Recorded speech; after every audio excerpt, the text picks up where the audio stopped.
अस्सलाम वालेकुम, मेरा नाम डॉक्टर मोहम्मद अकील है। आज हम बात करेंगे होम्योपैथी के एक दवा बनाने का जो अमल है जिसको कि पोटेंटाइजेशन कहा जाता है।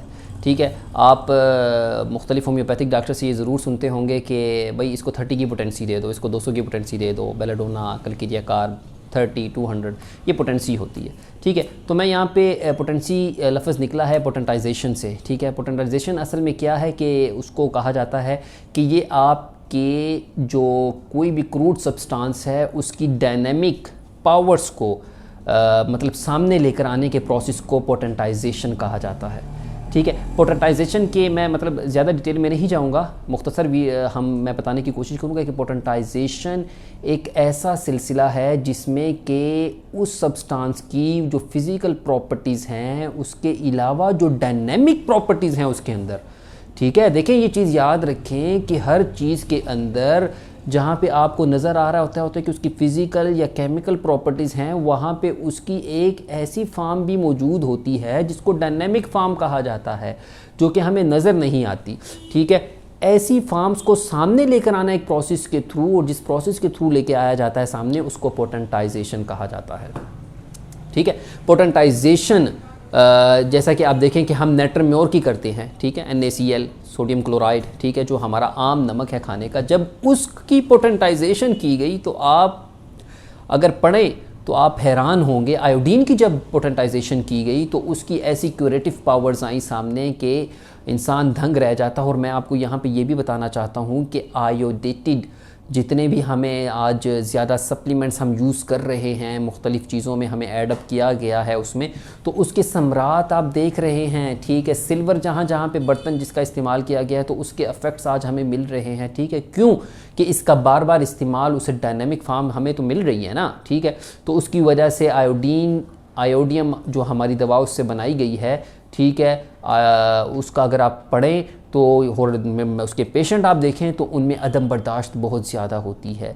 उसमें जो एक मतलब हौसला है वो एक बहुत कम होता है। ठीक है, वो बड़ा कमज़ोर दुबला पतला होता है। ठीक है, अब ये चीज़ें क्या हैं कि अब उस पेशेंट की पिक्चर के साथ मैच कर रही होंगी according to the law of symbolism, तो हम अप्लाई करेंगे। लेकिन कहने की बात और समझाने की बात ये है कि पोटेंटाइजेशन से आप ऐसी चीज़ें जो कि आम फार्म में इनर्ट हैं, ठीक है, जिनका कि कोई केमिकल प्रॉपर्टी है ही नहीं, या जो मतलब किसी इस्तेमाल में ज़्यादा नहीं आते, उसको आप काबिल इस्तेमाल शक्ल में ले आते हैं। ठीक है, अच्छा, इसमें ऐसी कई ड्रग्स हैं जो कि टॉक्सिकोलॉजी हैं, जैसे लेक्सिस हो गया, ठीक है, सांप के जहर से बनाई गई है। ठीक है, आप उसको सेफ फार्म में आप दे रहे हैं, और कई सारी बीमारियाँ, ठीक है, जिसमें कि ब्लड मतलब टूटता है, खून के खुलिये टूटते हैं।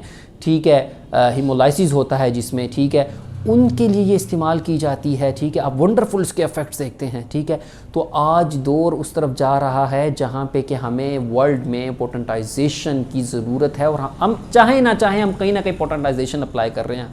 हुक्मा अपने उसमें मामलात में कुछ साजी करते हुए कई जगहों पे उसको फोर्स अप्लाई करते करते करते वहाँ पे भी एक तरह से पोटेंटाइजेशन अप्लाई कर रहे हैं। ठीक है, तो होम्योपैथी की जो बुनियाद है, जिसमें से मैंने बताया था पिछली वीडियो में कि वाइटल फोर्स है, और वाइटल फोर्स के साथ साथ पोटेंटाइजेशन, क्योंकि आपने पोटेंटाइजेशन की हमें ज़रूरत क्या है, क्यों ज़रूरत है, इसलिए है क्योंकि आपने ठीक जो करना है ना, वो एक डायनेमिक फॉर्म को ठीक करना है जिसका नाम है वाइटल फोर्स। ठीक है, तो वो जब वो डायनेमिक फॉर्म में है तो क्या आप ये समझते हैं हमारी एक कॉमन सेंस इस चीज़ की इजाज़त देती है कि हम ठीक करने जा रहे हैं एक डायनेमिक फॉर्म को, ना नजर आने वाली फॉर्म को, और हम उसको ठीक करेंगे मटेरियल फॉर्म में? हम नहीं ठीक कर सकते उसको।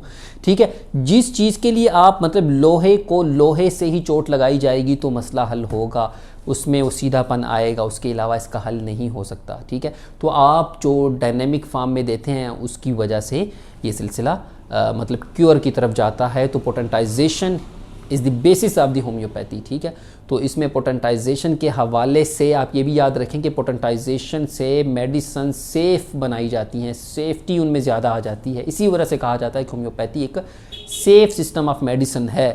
पर अगर वो एक सेफ़ और एक्सपर्ट होम्योपैथ उसकी प्रैक्टिस करे तो ये बुनियादी एक कंसेप्ट है पोटेंटाइजेशन के हवाले से। इसमें बहुत ज़्यादा बात हो सकती है, लेकिन मैंने बहुत मुख्तसर बताने की कोशिश की है। अल्लाह ताला आपको और हम सब का हामी नासिर हो। अल्लाह हाफ़िज़।